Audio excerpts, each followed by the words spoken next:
എന്ത് പറഞ്ഞാലും അവൻ തർക്കുത്തരം. വെച്ചിട്ടുണ്ട്. ഇന്നലെ ഞാൻ കുറെ പാഠങ്ങൾ പഠിപ്പിച്ചിട്ട് വിട്ട. ദ്വിമാന സമവാക്യത്തിന്റെ സാമാന്യ രൂപം പറടാ. ദ്വിമാന സമവാക്യത്തിന്റെ സാമാന്യ രൂപം പറ.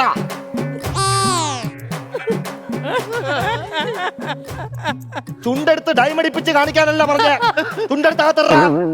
സാമാന്യ രൂപം പറ. അറിഞ്ഞുവിടല്ലേ, അന്ന് ഞാൻ ഷൈൻ ചെയ്യും.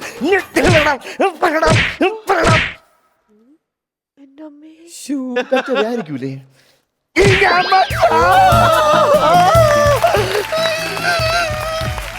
ചൂരില് വേണ്ട. സൗവാക്യത്തിന്റെ സാമാന്യ രൂപം പറയടാ. പറയടാ പറയടാ. ഇതെന്തടാ ഇതിന്റെ പേര്? ചന്തി. സർവേക്കല്ലല്ലോ. ആട്ടെങ്കിലും ചെയ്തുകൂടി നിനക്ക്.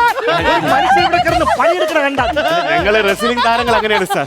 ഞങ്ങൾ അങ്ങനെ ഭയങ്കര തൊലി കെട്ടിയാണ്. ഞങ്ങൾ അങ്ങനെ പ്രത്യേകിച്ച് പെട്ടെന്നൊന്നും ആടി കൊടുക്കില്ല.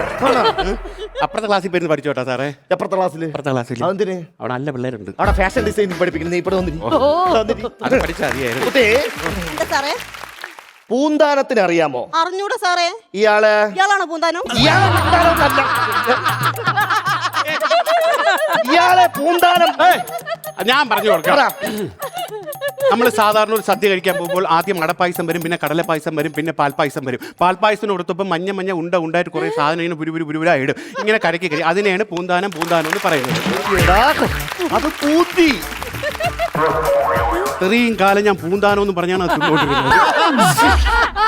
നിങ്ങൾക്ക് അറിഞ്ഞൂടാത്ത ചില കാര്യമുണ്ട്. മലയാള അക്ഷരങ്ങൾ വെച്ച് അമ്മാനമാടി എഴുതിക്കൊണ്ടിരുന്ന പ്രഗത്ഭനായ ഒരു എഴുത്തുകാരനാണ് പൂന്താനം. സാറേ, മലയാള അക്ഷരത്തിന്റെ കാര്യം പറഞ്ഞപ്പോഴേ ഞാൻ ഈ ഇച്ചിരി റെസ്ലിംഗിനൊക്കെ പോണയാണല്ലോ. അപ്പൊ ഈ മലയാള അക്ഷരത്തില് ഏറ്റവും ആരോഗ്യമുള്ള അക്ഷരം ഏതാണ് സാറേ? കണ്ടിട്ടില്ല ഇങ്ങനെ ഇരിക്കുന്ന ഇറ്. അതെന്താ സാർ അങ്ങനെ? പറഞ്ഞുതരാം. ഇങ്ങനെയല്ലേ ഇറിയിരിക്കുന്നത്. 2 മസിൽ 1 വിങ്സും. ആരോഗ്യമുള്ള അക്ഷരം ഇറ്. എനിക്ക് ഏറ്റവും ഇഷ്ടപ്പെട്ട അക്ഷരം ഏതാണ്? വാ. നല്ലതാണ്. അതെന്താണ് വാ ഇഷ്ടം? വരനിൽ വായുണ്ട്, വധുവിൽ വായുണ്ട്, വിവാഹത്തിൽ 2 വായുണ്ട്. നിങ്ങൾക്ക് മലയാളത്തെ കുറിച്ച് ഞാൻ പറഞ്ഞുതരാം. പറയണം സാർ. പ്രണയത്തെ കുറിച്ച് പ്രശസ്ത കവിയത്രി ശ്വേതാമേനോൻ എന്താണ് പാടിയിട്ടുള്ളത്? പ്രേമിക്കുമ്പോ നീയും ഞാനും നീരിൽ വീണ പൂക്കൾ. കേട്ടിട്ടുണ്ടോ? മനസ്സിലായില്ല. അർത്ഥം മനസ്സിലായില്ലേ? പ്രേമമെന്ന് പറയുന്നത് ഭയങ്കരപ്പെട്ട വലിയൊരു സംഭവമാണ്. അതങ്ങനെ അല്ലല്ലേ പറയുന്നത്? അല്ല, അത് എന്റെ മനസ്സിൽ വേറൊരു വാക്കുണ്ടായിരുന്നു, അത് മറന്നു. സംഭവം മനസ്സിലായി. പ്രേമം എന്ന് പറയുമ്പോൾ വല്ലാത്തൊരു സംഭവം. നമുക്ക് എല്ലാവർക്കും പ്രേമം വരും. എനിക്ക് പ്രേമം വരും, നിങ്ങൾക്ക് പ്രേമം വരും, ഈ ഇരിക്കുന്നവർക്ക് പ്രേമം വരും. വന്നുകൊണ്ടിരിക്കുകയാണ്. എല്ലാവർക്കും പ്രേമം വരും. അപ്പൊ നമ്മുടെ ഈ പ്രേമം നമ്മുടെ ഭാര്യ കണ്ടുപിടിക്കും. അപ്പോൾ ഭാര്യ വന്ന് കൈ ഇങ്ങനെ ചുരുട്ടിട്ട് മൂക്കിൽ തിരിക്കും. അതാണ് നീര് വന്ന പൂക്കൾ. മനസ്സിലായില്ലേ? നമ്മുടെ മൂക്കിലോട്ട് ഇടിക്കുമ്പോഴേ മൂക്ക് നീര് വന്ന് പൂ പോലെ.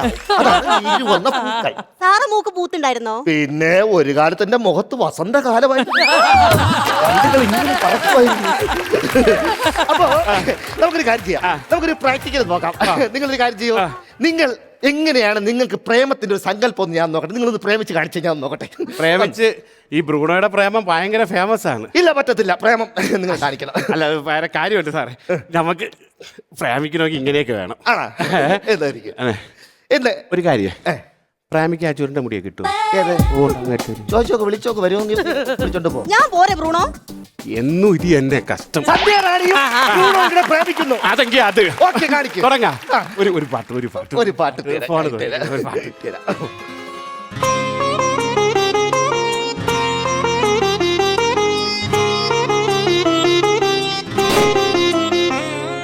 പ്രേമിക്കുമ്പോൾ നീയും ഞാനും നീരിൽ വീഴും പൂക്കൾ, ഓളങ്ങൾ തൻ ഏതോ തേരിൽ പകലറിയാതിരവറിയാതൊഴുകുകയല്ലേ.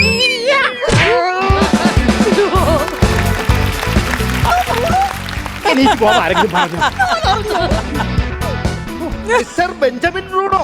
ബെഞ്ചമിൻ ബ്രൂണോ അല്ല സാർ, വെറും ബ്രൂണോ. നീ എന്നെ ബെഞ്ചിനല്ലേ അടിച്ചത്? അപ്പൊ നീ ബെഞ്ചമിൻ ബ്രൂണോ. ഈ നെഞ്ചിന്ന് ബെഞ്ചൊന്ന് മാറ്റുവോ? ഇതിൽ നിന്ന് നിങ്ങൾക്ക് എന്ത് മനസ്സിലായി? നമ്മൾ പ്രേമിക്കുമ്പോൾ മാത്രമല്ല നമ്മുടെ മൂക്കിൽ പൂ വരുന്നത്, പ്രേമിക്കുന്നതിന്റെ അടുത്ത് പോയി നിന്നാലും നമ്മളെ മൂക്കിൽ പൂ വരും.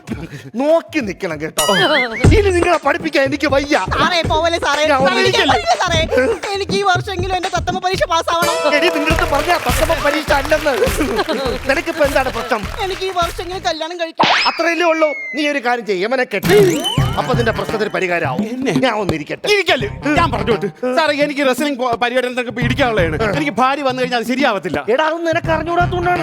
ഏതൊരു പുരുഷന്റെ വിജയത്തിന്റെ പിന്നിലും ഒരു സ്ത്രീയുടെ പിൻബലമുണ്ട്. അതുകൊണ്ട് നീ ഇവിടെ കെട്ടിക്കഴിഞ്ഞാൽ എവിടെ പോയാലും നിനക്ക് വിജയമായിരിക്കും. ഇനി ഞാൻ ഇരിക്കട്ടെ. അല്ലല്ല, ഒരു കാര്യം കൂടെ ചോദിച്ചോട്ടെ സാറേ. അപ്പൊ കെട്ടല്ലേ, പിന്നെ കെട്ടിക്കഴിഞ്ഞാൽ നമുക്ക് ഇഷ്ടമാവില്ലേ? അപ്പൊ ഒരു കാര്യം ചെയ്യും, ഞങ്ങൾ കല്യാണം വിളിക്കാൻ വരും. ഓക്കെ ഓക്കെ, അപ്പൊ പഠിത്തമൊക്കെ തീർന്ന്. അപ്പൊ ഞാൻ ഇനി ഓ, ഇരിക്കട്ടെ. ഇനി ഇരുന്നോ സാർ. Okay, thank you. സാറേ, കല്യാണത്തിന് വരുവോ? കല്യാണത്തിന് നടന്നു വരാൻ പറ്റില്ലെങ്കിൽ ഞാൻ എഴഞ്ഞെങ്കിലും വരും. വരുവോ? പോരെ? ഓ. All the best. Thank you. Okay.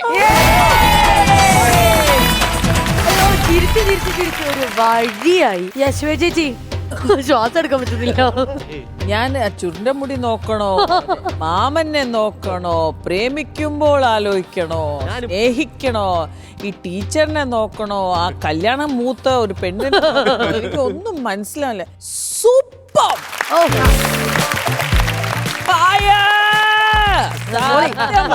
Super, ഒന്നും പറയാനില്ല. Love you. Thank you. കട്ടക്കായിരുന്നു അല്ലേ? മാമന്റെ ഒരു ലുക്ക്. മാമൻ വരെ ഫ്രീക്ക് ആയിക്കൊണ്ടിരിക്കും. മാമൻ ഇപ്പൊ പെണ്ണുങ്ങളെങ്ങനെ പിടിച്ചൊരു വലിയെല്ലാം തുടങ്ങി. പ്രായം കൊണ്ടല്ല കേട്ടോ, വേറൊരു ബന്ധമുണ്ട്. അതിന്റെ അത് പുതിയ കുട്ടികളാണ്, അതുകൊണ്ട് പറഞ്ഞിട്ടുണ്ട്. എന്തായാലും good good, keep it up, keep it up. പക്ഷെ രഞ്ജീഷ് അണ്ണന്റെ മുഖത്തിട്ടേക്കണ മെഹന്തി, സത്യം മുഖത്ത് മെഹന്തി ഇട്ട ആളുടെ ആദ്യമായിട്ടാണ് കാണുന്നത്. എനിക്ക് ഇപ്പഴാ കുറച്ചുകൂടി ക്ലിയർ ആയിട്ട് ഈ നായും ഷായോ നായും ഷായും മനസ്സിലാക്കാൻ പറ്റും. അധ്യാപകനല്ലേ, അപ്പൊ 2 അക്ഷരം എഴുതി വെച്ചത്. അതിലൊരു കോമ്പറ്റീഷൻ ആയിരുന്നു എന്നൊക്കെ. മാമനെ റൊമാൻസ് അങ്ങ് വാരിങ്ങ് വിതറാണ്. അവിടെ ഉണ്ട്. അതിനുശേഷം ചുരുമുടി അവിടെ റെസ്പോൺസ് കുറഞ്ഞപ്പോ അങ്ങ് മെല്ലെ തിരിഞ്ഞു നടന്ന് കൈന്നിട്ടല്ലേ? അത് കൈന്നിട്ടതല്ലേ? ആ, ഇവിടെ വന്നപ്പോലെ എടാ നിനക്ക് ഇതിന്റെ വല്ല കാര്യം ഉണ്ടോ? അവ എപ്പോഴേ ചുരുണ്ടമുടി നോയിക്കൊണ്ടിരിക്കുന്നു പറയും. അത് കയറി നീയും കയറി പിടിക്കുക. മാമനും മക്കളും അല്ലേ, അതൊക്കെ അങ്ങ് പോകും. ജയലക്ഷ്മിക്ക് എന്താ പറയാനുള്ളത്? ജയലക്ഷ്മി പെർഫോമൻസിനെ പറ്റിയും ഈ പൂവാലിനെ പറ്റിയും. പൂവാലിനെ പറ്റി ഒന്നും പറയാനില്ല. പെർഫോമൻസ് അടിപൊളിയായിരുന്നു. നമ്മള് ചിരിച്ച്, ഞാൻ കരഞ്ഞു ചിരിച്ചു. അടിപൊളിയായിരുന്നു. അവിടെ ബാക്കി ഇരിക്കുന്ന പുള്ളിക്കാരന്റെ പേരെന്നാ ഷെയ്ഡ്സ് വെച്ചേക്കുന്നേ? വിനായക് ശങ്കർ. വിനായക് ആണെങ്കിൽ ഷെയ്ഡ്സ് വെക്കും, കണ്ണീരൊപ്പം വീണ്ടും വെക്കും. സ്റ്റൈലും വേണ്ടിയും ചെയ്യണം, ചിരിക്കേ വേണം. പക്ഷെ എല്ലാവരും ത്രൂ ഔട്ട് നിങ്ങളുടെ 3 പേരുടെയും പെർഫോമൻസ് ഭയങ്കരമായിട്ട് എൻജോയ് ചെയ്തു കേട്ടോ. 3 പേരും കട്ടയ്ക്ക് കടയ്ക്ക് നിൽക്കുന്ന രീതിയിലായിരുന്നു. നല്ലൊരു കഴിഞ്ഞു. ഒരു ബിന്ദുവിൽ തുടങ്ങിയ ചിരിയാണ്. സത്യം. അപ്പൊ ഇനി നമ്മൾ എന്താണ് അടുത്ത ചടങ്ങ് ചേച്ചി? നമുക്ക് ബാറ്ററി നോക്കിയാലോ? നേരെ ബാറ്ററി നോക്കാം. യാ, come on.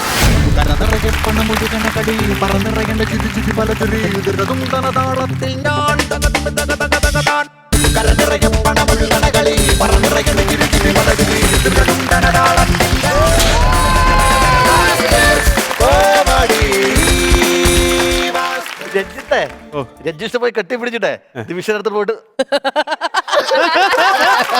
നോക്കണം. അല്ല, അവിടെ എത്തിയപ്പോ മാവി ഓർമ്മ വന്നു. 50,000 rupees. ചേച്ചി ഇത് നമ്മൾ ഇട്ട് കൊടുക്കണ്ട ചേച്ചി. പലപ്പോഴായിട്ട് ഇവർ നമ്മളെ പറ്റിക്കുന്നു. ഒരു മുട്ടായി വരെ നമുക്ക് കിട്ടിയിട്ടുണ്ടോ ഇതുവരെ ആയിട്ടോ? ഇത് ഒരു ചേഞ്ചിന് ഞാൻ വെച്ചാലോ? ആ, അത് മതി ചേച്ചി. വേണോ?